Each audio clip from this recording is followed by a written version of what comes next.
Ukraine को पूरी तरह से खत्म करने की राह पर रूस कर रहा खतरनाक हथियारों का इस्तेमाल।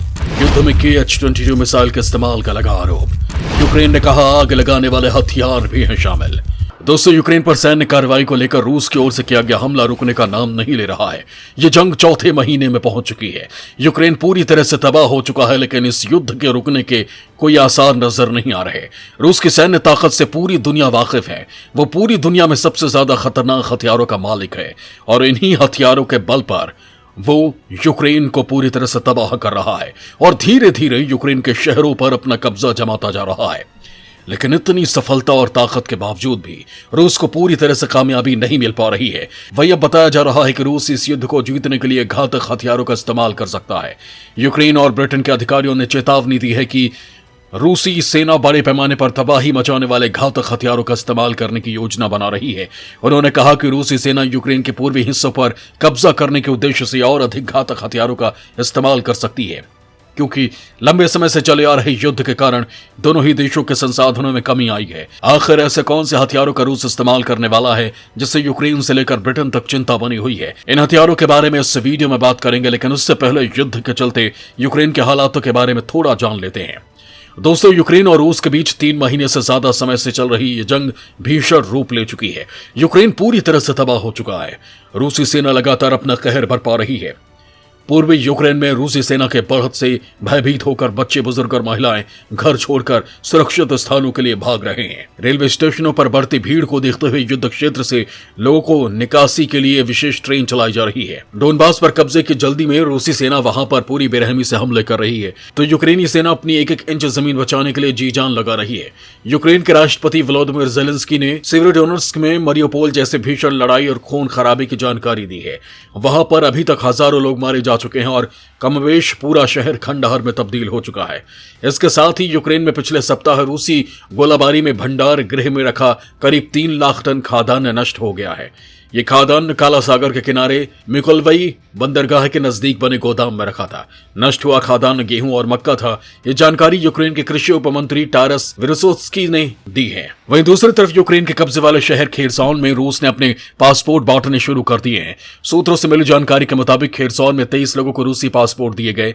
इस लिहाज से खेरसौन अब रूस का हिस्सा हो गया है और वहां रहने वाले रूसी नागरिक हो गए हैं। रूस के राष्ट्रपति व्लादिमीर पुतिन ने मई में एक आदेश जारी कर खेरसौन को निर्धारित प्रक्रिया से रूस में शामिल करने का आदेश दिया था। माना जा रहा है कि रूसी अधिकारियों ने अपनी सुविधानुसार इस प्रक्रिया को पूरा कर लिया है।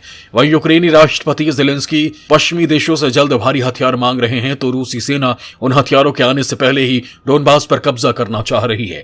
पूर्वी यूक्रेन के लुहांस्क और डोनेत्स्क प्रांतों में रूसी हमलों से जिस तरह की बर्बादी और बड़ी संख्या में मौतें हुई हैं, यूक्रेन का कहना है कि रूस यहां घातक हथियारों का इस्तेमाल कर रहा है। उससे आशंका पैदा हो गई है कि रूस ने यहां पर 1960 के समय के एंटीशिप मिसाइलों का इस्तेमाल यूक्रेन के धरती पर किया है। KH-22 मिसाइलें समुद्र में विशाल विमान वाहक युद्धपोत को बर्बाद करने के लिए बनाई गई थी। ये वही खतरनाक हथियार हैं जिसकी यूक्रेन और ब्रिटेन ने आशंका जताई है। इनमें कम शक्ति वाले परमाणु हथियार लगे होते हैं, लेकिन अब पूर्वी यूक्रेन में इनका इस्तेमाल किया जा रहा है। इसके चलते दोनों ही प्रांतों में भारी तबाही हुई है और बड़ी संख्या में सैन्य असैन्य नागरिक मारे गए हैं। यूक्रेन और ब्रिटेन के रक्षा विशेषज्ञों का मानना है कि लुहांस्क और डोनेत्स्क पर जल्द कब्जा करने की नीयत से रूस इन मिसाइलों का इस्तेमाल कर रहा है। ये 5.5 टन वजन वाली घातक मिसाइलें हैं। ब्रिटेन के रक्षा मंत्रालय का यह भी मानना है कि अपनी आधुनिक क्रूज मिसाइलों का भंडार बचाने के लिए रूसी सेना इन पुरानी लेकिन घातक मिसाइलों का इस्तेमाल कर सकती है। हालांकि ऐसा कोई मौका नहीं आया जब इस मिसाइल का इस्तेमाल किसी दुश्मन देश के युद्धपोत के खिलाफ किया गया हो। ये मिसाइल इतनी खतरनाक है कि इसके हमले से जमीन पर 14 फीट गहरा गड्ढा बन सकता है, जिसका व्यास 5 मीटर तक होता है। रिपोर्ट में कहा गया है कि परंपरागत आयुध के साथ 5.5 टन की KH-22 मिसाइलों का इस्तेमाल किसी लिहाज से ठीक नहीं है। इससे भारी नुकसान हो सकता है और बड़ी तादाद में लोगों की मौत हो सकती है। 1945 में द्वितीय विश्व युद्ध खत्म होने के बाद सोवियत सैन्य विश्लेषकों ने उस जमाने के नौसैनिक लड़ाइयों का विश्लेषण कर निष्कर्ष निकाला कि अब बड़े समुद्री युद्धों का युग समाप्त हो गया है। ऐसे में दुश्मन को परास्त करने और उनके बड़े नौसैनिक बेड़ों को नष्ट करने के लिए लंबी दूरी तक मार करने वाली स्टैंड ऑफ वेपन की जरूरत होगी। ऐसे में सरकार के आदेश पर रूसी हथियार डिजाइनरों ने KH-22 मिसाइल का निर्माण किया। इस मिसाइल को लॉन्च करने के लिए टुपोलेव Tu-22M विमान का इस्तेमाल किया गया था। KH-22 में तुमांस्की लिक्विड फ्यूल रॉकेट इंजन लगा हुआ है। इस इंजन के कारण KH-22 मिसाइल मैक 4.6 की अधिकतम गति से 600 किलोमीटर की रेंज तक हमला कर सकती है। इसे हाई एल्टीट्यूड और लो एल्टीट्यूड दोनों से लॉन्च किया जा सकता है। हाई एल्टीट्यूड में इस मिसाइल को 27,000 मीटर की ऊंचाई से लगभग मैक 4.6 टर्मिनल स्पीड के साथ लक्ष्य को निशाना लगा सकता है।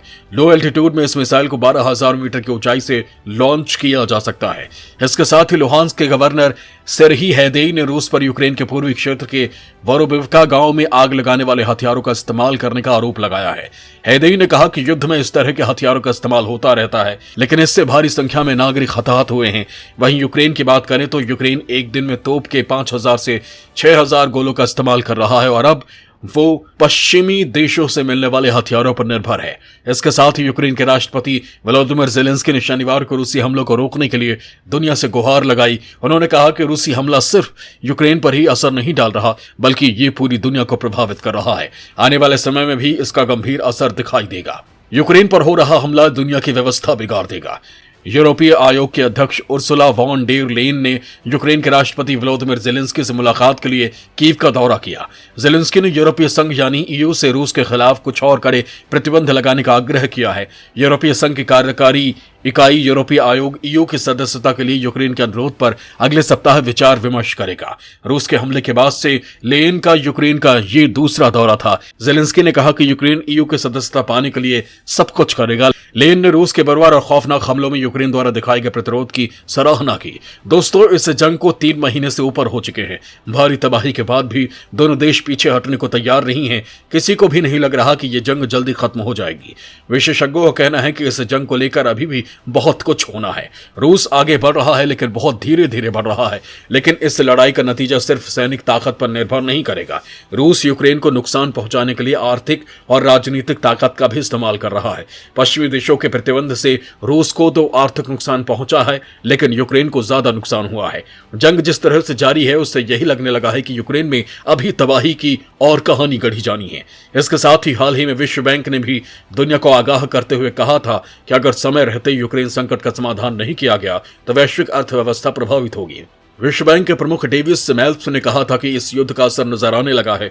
दुनिया के कई हिस्सों में खाद्यान्न आपूर्ति प्रभावित होने के चलते इसकी कीमतों में भारी बढ़ोतरी देखी जा रही है।